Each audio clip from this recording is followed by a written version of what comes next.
আসামে কাজে গিয়ে নিখোঁজ নেপালের যুবক 2 বছর পর ফিরল পরিবারের কাছে। 2024 সালে আসামে কাজে গিয়ে বাড়ি ফেরার পথে নিখোঁজ হয়ে যায় নেপালের বীরগঞ্জের চিলছাপটি গ্রামের বাসিন্দা সুরজ রাউত। মালদা ইংলিশ বাজারের পুলিশ ওই যুবককে উদ্ধার করে বহরমপুর মানসিক হাসপাতালে পাঠায়। সেখানে সুচিকিৎসায় সুস্থ হয়ে নিজের নাম ঠিকানা জানায় সুরজ।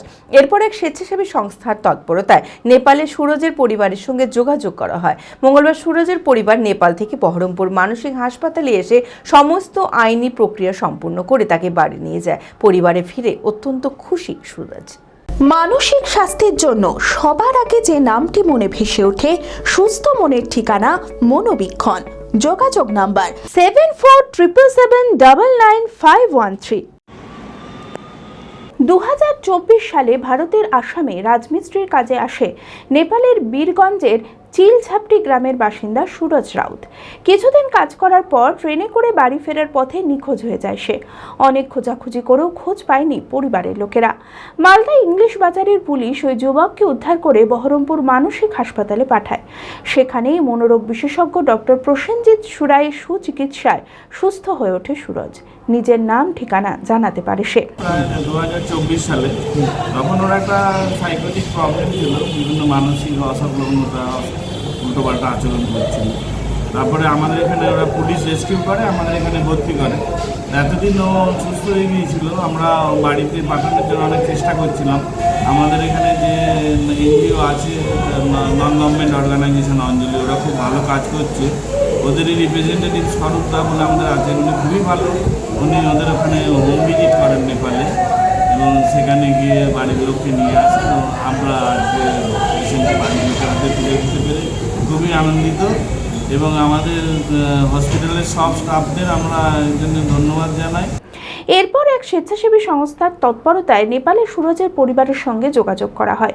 স্বেচ্ছাসেবী সংস্থার সদস্যরা নেপালে গিয়ে সুরজের পরিবারের সঙ্গে কথা বলে। এলাকায় চাঁদা তুলে মঙ্গলবার সুরজের পরিবার নেপাল থেকে বহরমপুর মানসিক হাসপাতালে এসে সমস্ত আইনি প্রক্রিয়া সম্পন্ন করে তাকে বাড়ি নিয়ে যায়। বহরমপুর মেন্টাল হসপিটালে 2024 মার্চের মাসে এখানে অ্যাডমিশন নিয়েছিল মালদার ইংলিশ বাজার পুলিশের মাধ্যমে। এখানে থাকার পর ডক্টর প্রসেনজিৎ সুরায়ের আন্ডারে ওর ট্রিটমেন্ট হয়। ও ধীরে ধীরে সুস্থ হয়ে ওঠে এবং ও নিজের বাড়ির ঠিকানা, অ্যাড্রেস এগুলো বলতে পারে এবং সেই অনুযায়ী আমি হচ্ছি অঞ্জলি মেন্টাল হেলথ রাইটস অর্গানাইজেশনের প্রজেক্ট ম্যানেজার স্বরূপ রায়। আমাদের এখানে অঞ্জলি বেশ কিছু থেরাপিউটিক সেশন চালানো হয় এবং যেগুলো মাধ্যমে অঞ্জলি একটা ক্যাপাসিটি বিল্ডিং তৈরি করে আমাদের সিলেক্টেড আবাসিকদের, যারা রিকভার হয়ে গেছে তাদেরকে। তো এইরকমই সেশনে সুরজ আসতেন এবং সুরজের সাথে কথা বলে জানতে পারা যায় যে সুরজের বাড়ি হচ্ছে নেপালে এবং নেপালের বীরগঞ্জের চিলঝাপটি বলে একটি গ্রাম। 24 সালে উনি এখানে এসেছিলেন, মানে 24 সালের মার্চ মাসে। আজ 2026, অলমোস্ট 1.5 বছর। পুরোপুরি সুস্থ এখন সঞ্জয়? হ্যাঁ, ওর রিকভার। তো আগামী দিনে ওর ট্রিটমেন্টের প্রয়োজন আছে এবং পরিবারের সহযোগিতা এবং কমিউনিটির সহযোগিতা যদি ওর সাথে থাকে এবং অঞ্জলি আগামী দিনে ফলো আপ করবে, ফোনে ফলো আপ করবে, প্রয়োজনে হয়তো নেপালে গিয়ে ভিজিট করে তার ফলো আপ করবে। আশা করছি সুরজ আগামী দিনে ভালো থাকবে। পরিবারে ফিরে অত্যন্ত খুশি সুরজ। 2 বছর পর হারানো ছেলেকে বাড়ি ফিরিয়ে নিয়ে যেতে পেরে স্বস্তিতে পরিবারের লোকেরা। मैं खुश हूँ। 2 मास हो गया। आज इधर आने काम करने आया था, ठेकेदार डाल दिया आसाम में।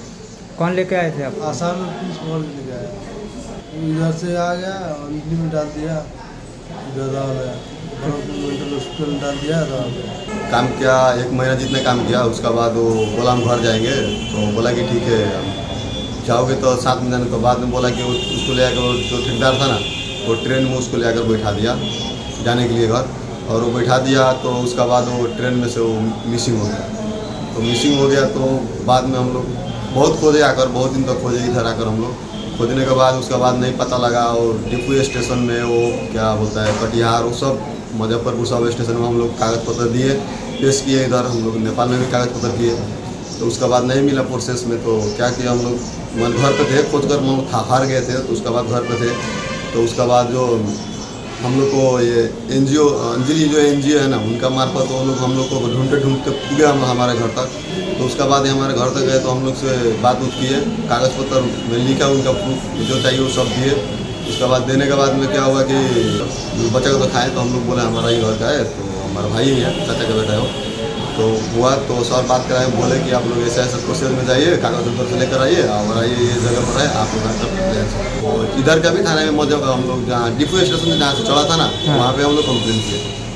वहाँ से कंप्लेन किए थे तो फिर इसके बाद नेपाल में भी हम लोग अपना प्रोसेस किए थे। तो नेपाल से ही कागज़ लेकर हम लोग आए इधर, कागज़ दिए हैं, फिर हम लोग को सब दे रहे हैं, हमारा भाई मिल गया, लेकर जा रहे हैं। इसके लिए अब एनजीओ है ना, जो अंजलि एनजीओ है, बहुत अच्छा है, ऐसा ही करना चाहिए। बहुत अच्छा, नहीं मिलने वाला आदमी को मिला देते हैं, घर को माँ बाप भाई बहन जो भी बुलाता है उससे बात करा दे रहे हैं। ये बहुत अच्छा लगा। ये एनजीओ का जो अंजलि एनजीओ है, उनको हम अपनी तरफ से बहुत बहुत धन्यवाद देना चाहेंगे। চরক স্কয়ার হসপিটাল সুস্থতার একমাত্র ভরসা।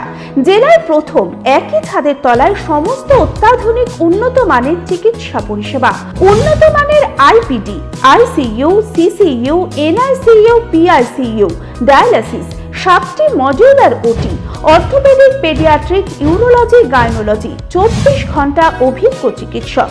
এছাড়াও জেলায় প্রথম ক্যাথল্যাব, সিমেন্স, আর্টিসান, এক্স মেশিনের পরিষেবা থাকছে চরক স্কয়ার হসপিটালে। 24 ঘন্টা private blood bank, MRI, CT scan, digital X-ray, cath ল্যাবের পরিষেবা। ওপিডিতে বসছেন বিশিষ্ট চিকিৎসকেরা। রয়েছে স্বাস্থ্যসাথী কার্ডে চিকিৎসার সুব্যবস্থা। চরক স্কয়ার হসপিটাল, 79 পঞ্চানন তলা, চালতিয়া, বহরমপুর, মুর্শিদাবাদ।